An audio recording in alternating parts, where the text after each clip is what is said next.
E aí, queridos, a paz de Cristo.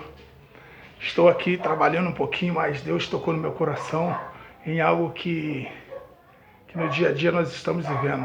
Muitos filhos, muitos homens, mulheres, crianças, jovens da igreja estão pedindo para se afastarem da presença de Deus por motivo que só a pessoa e Deus sabe o que acontece. Mas eu tenho uma palavra no livro de Lucas, capítulo 15, que diz a respeito do filho pródigo. Mas no versículo 13, ele foi para um país longínquo e quando ali pegou todas a sua herança com o pai, ele foi-se. E quando ele chegou para aquele homem, o pai dele, o pai mesmo que o concebeu com um ato sexual entre o homem e uma mulher, aquele homem, ele não repreendeu o teu filho. Ele pegou ali a parte, ficou triste no seu coração, mas ele não proclamou palavra de maldição para com que o filho se desse mal e voltasse arrependido para estar na presença do seu lar novamente. O seu pai, ele pegou ali com sabedoria, tendo um outro filho dentro do lar, ele repartiu a herança e deu para o teu filho. Naquele momento que o filho falou: pai, me dá a minha parte na herança. Ele não simplesmente estava pedindo só a parte em dinheiro, ele estava pedindo também para que seu pai lhe desse a sua bênção, porque ele precisava de conhecer o mundo, ele precisava de saber se o mundo tinha algo de bom para oferecer para a carne daquele jovem. Aquele jovem, ele estava ansioso para conhecer o mundo, por alguma coisa que brotou no teu coração, algum sentimento de algum amigo que lhe falou que o mundo era doce, que no mundo havia mulheres maravilhosas, que no mundo havia outros tipos de iguarias que ele devia provar. Não simplesmente aquele manjar que só o seu pai lhe dava naquela fazenda, com aqueles homens que trabalhavam ali naquela fartura. Mas também no mesmo momento nós vemos agora pelo lado espiritual. Aquele jovem, quando ele gritou: pai, dai-me a minha parte na herança. Ele estava dizendo para o Senhor dos Senhores: pai, conceda-me com que eu vá de encontro ao mundo. Conceda-me com que eu seja provado pelo fogo da tua vontade, para com que eu conheça e faça discernimento do que é bom e do que é ruim. Então o nosso pai o abençoou. E ele foi também para aquele mundo. E ali naquele mundo ele começou a gastar, ele começou a conhecer as coisas que favoreciam a sua carne. Mas aquele jovem teve decepção. Quando, no fim da sua herança, aqueles que o acompanhavam começou a perceber que ele já estava sem condições para poder continuar arcando com aquelas gastação, com aquelas coisas que alimentavam a sua carne. Então, meus queridos, aqueles começaram a deixar. Aqueles que começaram a deixar sabia que ele já não tinha mais nada para oferecer.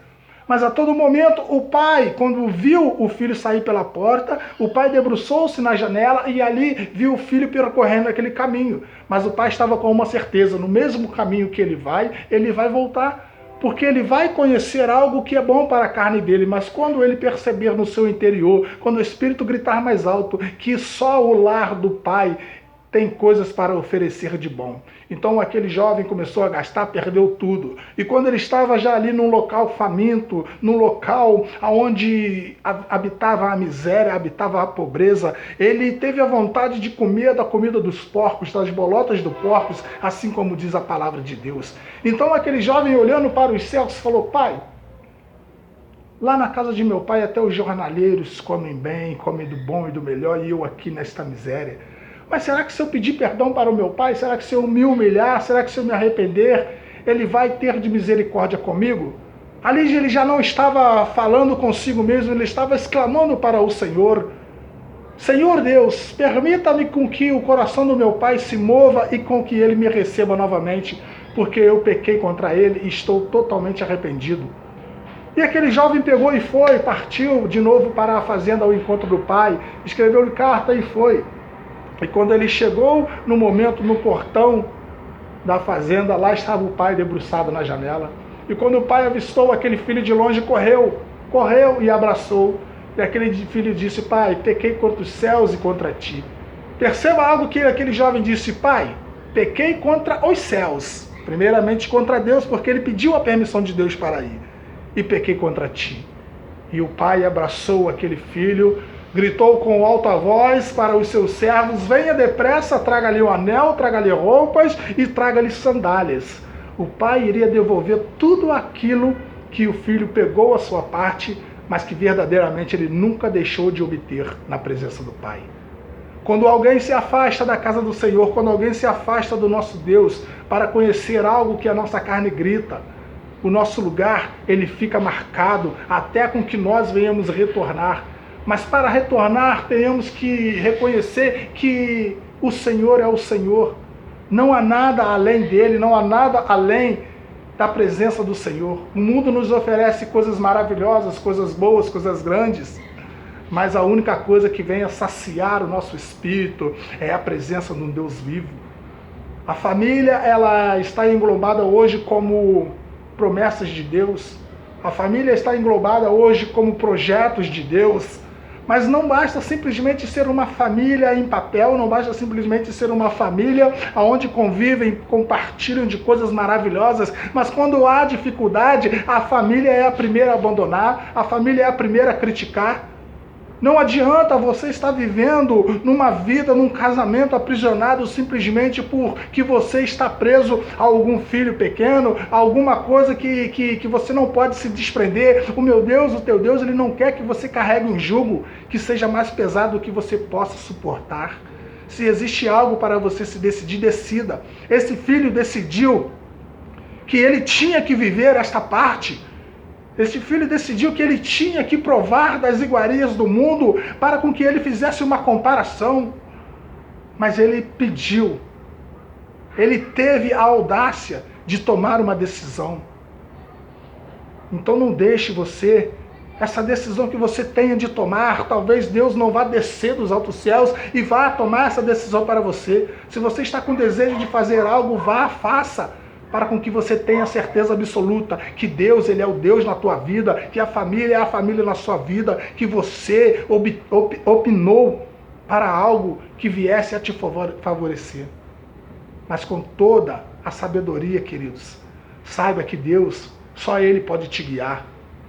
E quando aquele filho percebeu que não tinha mais nada no mundo para lhe oferecer, e que só a tua família, o Pai Celeste, tinha ali uns manjares, as coisas maravilhosas que iam saciar o teu espírito, ele reconheceu e ele se humilhou. Mas venhamos aqui agora, queridos, para os nossos dias.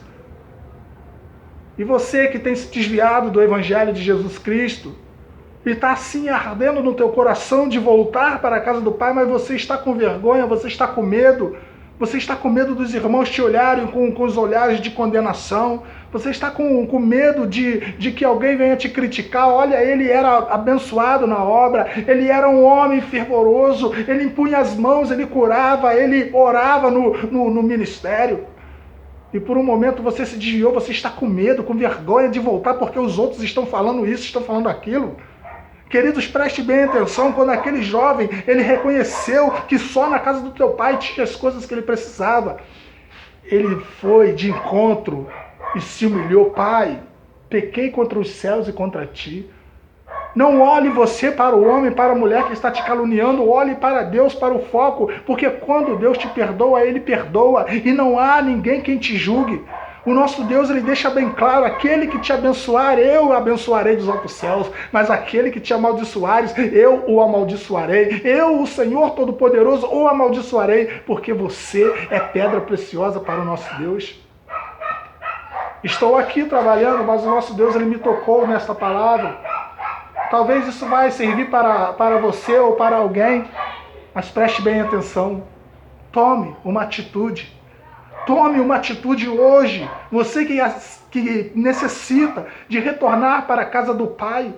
Você que almeja hoje estar diante de um Deus vivo para mudar a sua vida, mudar a sua família. Reconheça que você precisa de ajuda.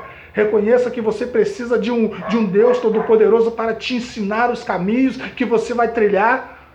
Reconheça que você se desviou para você se alimentar daquilo que o mundo tem para saciar a sua carne. A carne, ó. E por um momento você reconheceu que a sua carne foi saciada, mas o teu espírito estava vazio. Então volte, venha, porque o Senhor está na janela te esperando. E Ele vai te receber de braços abertos, porque Ele te ama. Queridos, que Jesus, Ele abra o teu entendimento, o seu coração, para você receber uma palavra profética que hoje Ele entra com uma porção dobrada sobre a tua vida e vai te renovar. Mas não pense você que qualquer igreja, não pense você que a igreja em si, o templo, salva, não. Porque a Bíblia fala que o Senhor não habita em templos feitos pela mão do homem. Você é o templo de Deus, você é o templo do Espírito Santo. A igreja é como se fosse uma comunidade que está ali de portas abertas, onde você entra para você cultuar e orar, mas você é o templo onde Deus desce, Deus derrama o Espírito Santo para te livrar de todo mal. Faça um concerto hoje com o Senhor, faça um concerto agora, neste momento. Você que vai ouvir, você que vai ver, presenciar este vídeo, queridos, não preste atenção em mim, porque eu sou falho. Eu sou homem carnal também, eu tenho minhas falhas, tenho minhas imperfeições, mas quando se trata, queridos, de dar ouvido à voz do Senhor, eu me humilho, eu curvo a minha cabeça e presto atenção, tendo discernimento de que Deus, Ele é Deus. Então aí onde você estiver, quando o seu coração começar a arder e quando você começar a pensar nas coisas que você deixou para trás, você já gastou toda a tua herança, então agora volte para reconquistá-la. Volte para ter um renovo, um encontro maravilhoso com o Senhor. Ele te aguarda, Ele te espera. Se você tem vontade de fazer esse reencontro, de renovar as tuas alianças, antes de ir para um culto, para uma igreja, dobre o teu joelho aí onde você estiver e ore ao Senhor. Vamos orar um minutinho? Uma oração rápida, porque eu tenho certeza que vidas vão ser impactadas através deste toque que o Senhor me deu. Desci da escada, estava eu ali terminando este pequeno projeto, o qual Deus tem me colocado nas minhas mãos, esse trabalho, porque eu fui impactado, porque eu tenho certeza que você vai retornar para os caminhos do Senhor. Vamos orar. Senhor, Tu és aquele, Deus querido, que tocou no coração, Senhor, dessas pessoas que se encontram nesta hora, necessitando, Deus querido, de obter, Pai amado, uma resposta. Faça com que o coração dela, Deus amado, venha arder, Senhor, venha ferver na Tua presença, e que através desta voz que ecoa, Senhor, não seja a minha voz, mas seja, Deus querido, a Tua espada flamejante cortando todo o mal da carne, toda a vontade do homem, e que o Senhor venha fazer um renovo com esta pessoa. E que o Senhor Deus venha tomá-la pelas mãos e venha mostrar o caminho da salvação. Sede com ela, sede na vida dela. Abençoa, Senhor, escreva o nome dela no livro da vida. Dai, Deus querido, o ministério qual ela deixou parado. Dai, Senhor, mostra para ela o caminho que o Senhor quer que ela trilhe. E que seja, Deus querido, sobre ela para todo sempre. Diga nesta hora, Senhor Deus, eu retorno para os teus caminhos. Senhor, ciente de que eu me desviei, de que eu pequei, mas que agora estou com meu coração quebrantado e humilhado perante Ti, e necessito, Pai, de que o Senhor me abençoe novamente nesta caminhada, porque Tu és Deus, só o Senhor pode. Te louvo, Deus, nesta hora, abençoa esta vida que está já em Tuas mãos, e eu Te agradeço, Senhor, pela oportunidade de que eu tenho, Deus, de falar mais uma vez. Em o nome santo de Jesus, Pai, muito obrigado para todo sempre. Amém. E você, que Deus te abençoe e espero um dia poder vê-lo, você que vai ser impactado por este vídeo. Que Deus abençoe verdadeiramente a sua vida. Louvado seja o nome do Senhor. Amém.